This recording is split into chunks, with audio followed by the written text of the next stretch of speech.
আসসালামু আলাইকুম বন্ধুরা, আজ আমরা একটি মোটামুটি মানের মাল্টি সকেট তৈরি করব। তো পূর্বের কিছু ভিডিওতে আমি আপনাদের গ্যাং সকেট বা কম্বাইন সকেট ব্যবহার করে হেভি মানের মাল্টি সকেট তৈরি করে দেখিয়েছিলাম। এখানে মূলত একটু বেশি ক্যাবেল দিয়ে, যেটা মূলত 15 গজ, তো এই ক্যাবেল দিয়ে আমি 2 পয়েন্টের বা দুটি পিয়ানো টাইপ সকেট ব্যবহার করে একটি মাল্টি সকেট তৈরি করব। তো খুব সহজ প্রক্রিয়া এবং খুব সাধারণভাবে আমি আপনাদের তৈরি করে দেখাচ্ছি, যাতে যারা ইলেকট্রিক কাজে এক্সপার্ট নয় বা ইলেকট্রিক কাজের কোনো অংশ জানেন না তারাও তৈরি করতে পারবেন। তো এখানে যেহেতু সুইচ এবং ইন্ডিকেটার ব্যবহার করছি না, শুধুমাত্র দুটি পিয়ানো টাইপ সকেট ব্যবহার করব, আপনারা খুব সহজেই একটি মাল্টি সকেট তৈরি করে নিতে পারবেন। তো দেখেন, প্রথমে যে 2 পয়েন্টের বোর্ড ছিল, সুইচ বোর্ড, এই বোর্ডের উপরের অংশ আমি খুলে নিয়েছি। স্ক্রুগুলি সঠিক স্থানে রাখতে হবে যাতে হারিয়ে না যায়, এবং যে দুটি পিয়ানো টাইপ সকেট রয়েছে তা আমি এইভাবে স্ক্রু দিয়ে সুন্দরভাবে ঢুকিয়ে দেব, এবং আরেকটি যে পিয়ানো টাইপ সকেট রয়েছে তাও ঢুকিয়ে দিব।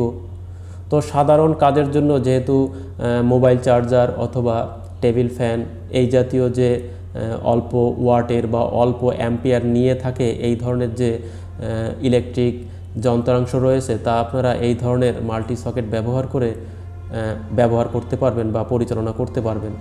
তো দেখেন, আপনারা যদি মার্কেট হতে মাল্টি সকেট কিনে থাকেন, তো যতই দাম দিয়ে কিনুন না কেন, ওই ধরনের মাল্টি সকেটের মান খুব বেশি ভালো হয়ে থাকে না। তো তার ক্যাবেলগুলি মোটামুটি মানের একটি ক্যাবেল, সাধারণ গোছের ক্যাবেল হয়ে থাকে, যাতে তামার পরিমাণ কম থাকে, এবং হেভি মানের যদি কোনো লোড ব্যবহার করা হয় তাহলে ওই মাল্টি সকেটগুলি পুড়ে যায় এবং ইলেকট্রিক যে যন্ত্রাংশগুলো তা নষ্ট হয়ে যায়। তো ভালো মানের মাল্টি সকেট যে মার্কেটে পাওয়া যায় না তা না, তো স্বাভাবিকভাবে বা অ্যাভেলেবেল ক্ষেত্রে যে মাল্টি সকেট পাওয়া যায় তার মান খুব বেশি ভালো হয় না।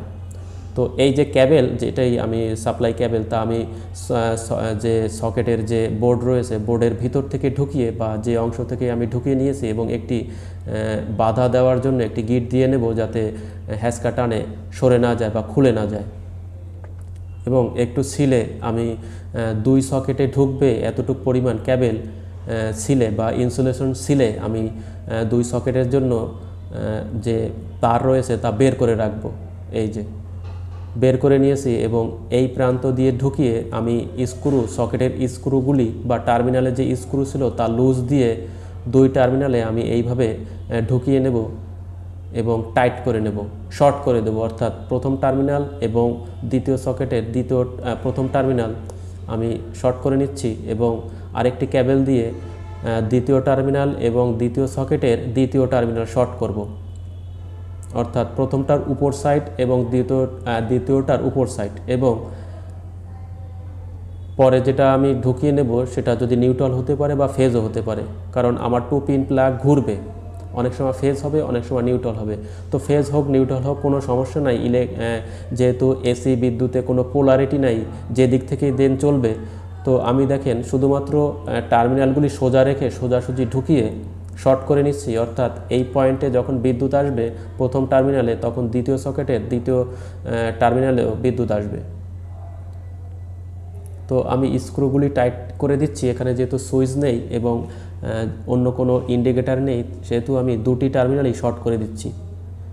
তো দেখেন, একটু মাঝখানে ঢিলা করে দিয়েছি যাতে পরবর্তীতে টান লেগে ছিঁড়ে না যায়।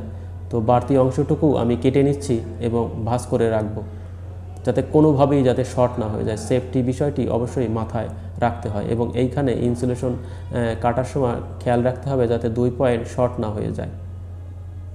তো দেখেন, এতটুকুই মূলত কাজ। এখানে আহামরি কোনো ঝামেলা নেই বা কোনো অংশ শেখার নেই, কোনো জটিল কোনো বিষয় নেই। আপনারা একবার দেখলেই এ ধরনের সাধারণ গোছের যে মাল্টি সকেট তৈরি করে নিতে পারবেন, এবং যেভাবে সকেট বক্স বা সুইচ বক্স ফিটিং ছিল ঠিক সেইভাবেই 4টি স্ক্রু দিয়ে আপনারা ফিটিং করে নেবেন বা আটকিয়ে নেবেন।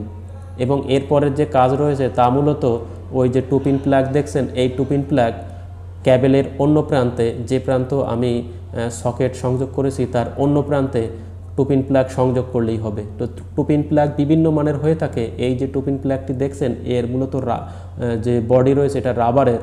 তো অনেক সময় হয় কি, এই রাবারের হওয়ার কারণে লক করা থাকে এবং হ্যাচকা টানে অনেক সময় খুলে যায়। তো এ কারণে আমি একটি এইভাবে ক্যাবেল ঢুকিয়ে এখানে গিট দিয়ে রাখবো, যাতে যদি এই বডির অংশ খুলে যায় এবং কোনোভাবেই যাতে এই যে গিট দিয়ে রাখছি কোনোভাবেই যাতে ক্যাবেলে টান না লাগে বা ক্যাবেলে হ্যাসকা টানে খুলে না আসে, এই কারণে আমি এখানে একটি গিট দেব। এবং যদি কখনো এই ধরনের 2 পিন প্লাগ খুলে আসে তখন হাত দিয়ে আপনারা স্পর্শ করবেন না, পাওয়ার লাইন অফ করে তখন খুলবেন। এই যে এই অংশ যদি খুলে যায় কখনো সকেটের ভিতর থাকা অবস্থায়, তাহলে আপনারা হাত দিয়ে কখনো স্পর্শ করবেন না, তাহলে শক করবে। তো অন্যান্য মডেলের যে 2 পিন প্লাগ রয়েছে সেখানে মূলত স্ক্রু থাকে, স্ক্রু দিয়ে এই অংশটুকু আটকানো থাকে বা এই টার্মিনাল দুটি আটকানো থাকে, তখন খুলে আসার ভয় থাকে না। তো আমার বাস্তব জীবনে এই সমস্যার সম্মুখীন আমরা হয়েছি, এ কারণে আমি এই অভিজ্ঞতা আপনাদের সাথে শেয়ার করছি। তো আজকের ভিডিও মূলত প্রফেশনালদের জন্য অবশ্যই নয়, যারা একটি মাল্টি সকেট তৈরি করবেন অথচ ইলেকট্রিক কাজ জানেন না, তারা এই ধরনের মাল্টি সকেট তৈরি করে নিতে পারেন অনায়াসেই। তাতে আপনাদের কারো কাছে কোনো কিছু জিজ্ঞেস করার প্রয়োজন হবে না, আপনারা শুধুমাত্র আমি যে পদ্ধতি দেখিয়েছি সেটা অবলম্বন করবেন। তো আমি সিরিজ ল্যাম্প বা সিরিজ বোর্ডে দিয়ে আমি চেক করছি, দেখেন বাল্ব জ্বলছে, সিরিজ বাল্ব জ্বলছে, অর্থাৎ আমার যে মাল্টি সকেট সেটা অবশ্যই ঠিক আছে। আজ এখানেই বিদায় নিচ্ছি, সকলে ভালো থাকবেন, আসসালামু আলাইকুম।